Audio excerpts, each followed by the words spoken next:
ഇന്ന് നാടകത്തിന്റെ ഇന്നൊരു പക്ഷേ നാടകം വല്ലാതെ ശ്രദ്ധിക്കപ്പെടും, പ്രത്യേകിച്ച് കൊല്ലത്തായതുകൊണ്ട്. തീർച്ചയായും. അപ്പൊ നമ്മൾ ഇന്നലെ ആരെ കണ്ടിരുന്നു? സിനിമാ താരമായിട്ടുള്ള മണികണ്ഠനെ നമ്മൾ കണ്ടിരുന്നു. അദ്ദേഹം ഒരു നാടക നടൻ കൂടിയാണ്. അതോടൊപ്പം തന്നെ അദ്ദേഹത്തിന്റെ ചില കലോത്സവ ഓർമ്മകൾ കൂടി നമ്മളോടൊപ്പം പങ്കുവയ്ക്കാറുണ്ടായിരുന്നു. ഈ കമ്മട്ടിപ്പാടത്തിലൂടെ നമ്മളെ അന്ന് വിസ്മയിപ്പിച്ച് കടന്നെത്തിയ ഒരു നാടക നടനാണ് ഈ മണികണ്ഠൻ. അവിടെ തൃപ്പൂണിത്തുറയിൽ ഒരു ഇറച്ചിവെട്ട് കടയിലെ ജോലിക്കാരനാണ്. അപ്പോൾ സജീവമായിട്ട് നാടകത്തിലുള്ള മണികണ്ഠന്റെ ചില ഓർമ്മകൾ, കലോത്സവ കാഴ്ചകൾ, വിശേഷങ്ങളൊക്കെ നമുക്ക് കണ്ടുവരാം മണികണ്ഠനിലെ. കലോത്സവ വേദിയിൽ ഏറ്റവും അധികം പ്രേക്ഷകരുണ്ടാവുക നാടകങ്ങൾക്കാണ്. ആ നാടകം കാണാൻ വളരെ മുൻപ് തന്നെ ഇവിടെ എത്തി കാത്തിരിക്കുന്ന ഒരു സിനിമാ താരം കൂടി ന്യൂസ് 18-നൊപ്പമുണ്ട്. അത് മറ്റാരുമല്ല, മണികണ്ഠൻ ചേട്ടനാണ്. നമസ്കാരം. നമസ്കാരം. ഞാൻ സിനിമാ താരമാവുന്നതിന് മുമ്പ് നാടക നടനാണ്, നാടക പ്രവർത്തകനാണ്. ഇപ്പോഴും നാടക നടനും പ്രവർത്തകനുമാണ്, നാടകത്തിന്റെ പ്രവർത്തകനുമാണ്. പിന്നെ എനിക്കിവിടെ ഷൂട്ട് ഇവിടെ അടുത്താണ്, അതൊരു വലിയ ഭാഗ്യമായി. എല്ലാ ദിവസങ്ങളിലും ഉണ്ടാവണമെന്ന് ആഗ്രഹിക്കുന്നു, എല്ലാ നാടകവും കാണാൻ കഴിയണമെന്നൊക്കെ ആഗ്രഹിക്കുന്നുണ്ട്, ഷൂട്ടിന്റെ ഒരു സാഹചര്യം പോലെ. പിന്നെ എന്താ പറയാ, നമ്മള് കലോത്സവങ്ങൾക്ക് പങ്കെടുക്കാൻ കഴിഞ്ഞില്ലെങ്കിലും മത്സരിക്കുന്ന ആ മത്സരാർത്ഥികളെ നേരിട്ട് കാണാനും അവർക്ക് അനുമോദങ്ങൾ അറിയിക്കാനൊക്കെ കഴിയുന്ന ഒരു വലിയ ഭാഗ്യമായിട്ട് തോന്നുന്നു.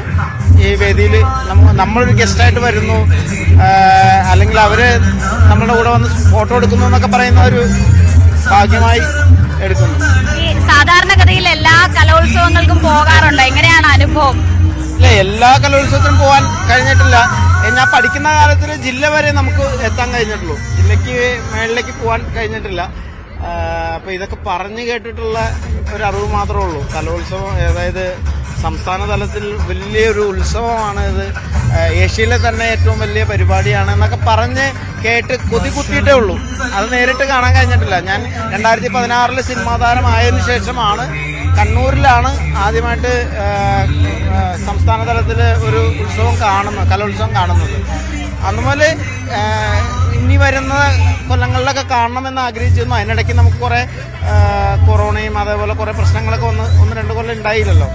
എന്തായാലും ഇനി മുമ്പോട്ട് വരുന്ന കലോത്സവങ്ങൾക്കൊക്കെ വരണമെന്നും അതിൽ മത്സരിക്കുന്നവരെ പ്രോത്സാഹിപ്പിക്കണമെന്നും പിന്നെ ഇങ്ങനെ സന്തോഷം നടക്കണമെന്നൊക്കെ ആഗ്രഹിക്കുന്നുണ്ട്. മത്സര വേദികളിലൊക്കെ ഏറ്റവും കൂടുതൽ പ്രേക്ഷകർ എത്തുന്നത് നാടകം കാണാൻ, പക്ഷെ ഇത്തരം വേദികളിൽ മാത്രമായി ഒതുങ്ങി പോകുന്നുണ്ടോ നാടകം? അങ്ങനെ തോന്നുന്നുണ്ടോ?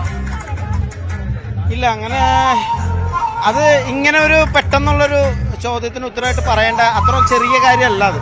അതിന് നമുക്ക് ഒരു ദിവസം മുഴുവൻ ഇരിക്കേണ്ട വരും. ഇപ്പോൾ നമുക്കത് സംസാരിക്കേണ്ട കാര്യമില്ല.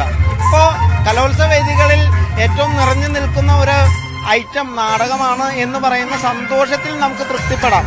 ബാക്കിയുള്ളത് നമുക്ക് ആലോചിക്കാം, നമുക്ക് സംസാരിക്കാം. ഈ പുതുതലമുറയിലുള്ള നാടകം ഇഷ്ടപ്പെടുന്ന കുട്ടികളോട് എന്താണ് പറയാനുള്ളത്? നാടകം ജീവിതത്തിന്റെ വേറൊരു പുറമാണ്, അല്ലെങ്കിൽ ജീവിതം തന്നെയാണ്. നമുക്ക് ഒഴിച്ചു മാറ്റാൻ കഴിയാത്ത, നമ്മളെല്ലാവരും അഭിനയിക്കുന്നുണ്ട്, നിങ്ങളും അഭിനയിച്ചുകൊണ്ടിരിക്കുകയാണ്. അപ്പോൾ ജീവിതത്തിൽ ഒരു മനുഷ്യനായി ജനിച്ചു കഴിഞ്ഞാൽ അവന്റെ ജീവിതത്തിൽ ഒഴിച്ചു മാറ്റാൻ കഴിയാത്ത ഒരു കലയാണ് അഭിനയം അല്ലെങ്കിൽ നാടകം എന്നൊക്കെ പറയുന്നത്. അപ്പോൾ അത് പലർക്കും എന്താ പറയുക, പല രീതിയിലാണ് അത് ഇഷ്ടപ്പെടുന്നത്, ഇഷ്ടപ്പെടാത്തവരുണ്ട്.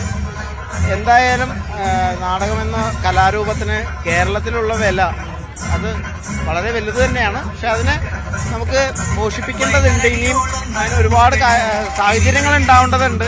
നമ്മുടെ നാടുകളിലൊക്കെ ഇന്റർനാഷണൽ ലെവലിലുള്ള ഒരു വേദികൾ വരണം. വിദേശികളൊക്കെ ഇവിടെ ഇഷ്ടം പോലെ ടൂറിസ്റ്റുകൾ വരുന്നതാണ്, കൊച്ചിയിലാണെങ്കിലും കൊല്ലത്താണെങ്കിലും തിരുവനന്തപുരത്താണെങ്കിലും. എനിക്ക് തോന്നുന്നത് തിരുവനന്തപുരത്ത് ചിലപ്പോൾ ഓഡിറ്റോറിയങ്ങൾ ഉണ്ടാവാം. എറണാകുളത്ത് ഒരു നല്ല ഒരു ഇന്റർനാഷണൽ ലെവലിലുള്ള ഒരു പുറത്തുനിന്നുള്ള ഒരു പ്ലേ കൊണ്ടുവന്ന് കളിപ്പിക്കാനുള്ള സൗകര്യമുള്ള ഒരു വേദിയില്ല. അപ്പോൾ അങ്ങനത്തെ വേദികൾ ഉണ്ടാക്കുക, നാടക കലാകാരന്മാർക്ക് കൂടുതൽ സപ്പോർട്ട് ചെയ്യുക എന്നൊക്കെ പറയുന്ന ഒരുപാട്. അതാണ് ഞാൻ പറഞ്ഞത്, അത് ചർച്ച ചെയ്യണമെങ്കിൽ അതിനു വേണ്ടി മാത്രം നിങ്ങളൊരു പ്രോഗ്രാം ഒരുക്കണം. ആ പ്രോഗ്രാം ഒരുക്കുമ്പോൾ നാടകത്തിൽ അഭിനയിക്കുന്ന നാടക നടന്മാരോ അല്ലെങ്കിൽ നാടകത്തിൽ നിന്ന് പോയ സിനിമാ നടന്മാർ മാത്രമല്ലാതെ ഇതിനെ എന്തെങ്കിലും ചെയ്യാൻ പറ്റുന്ന ഭരണാധികാരി ആ പ്രോഗ്രാമിൽ ഉണ്ടാവണം. എന്നാലേ നമ്മൾ പറയുന്നതിൽ കാര്യമുള്ളൂ.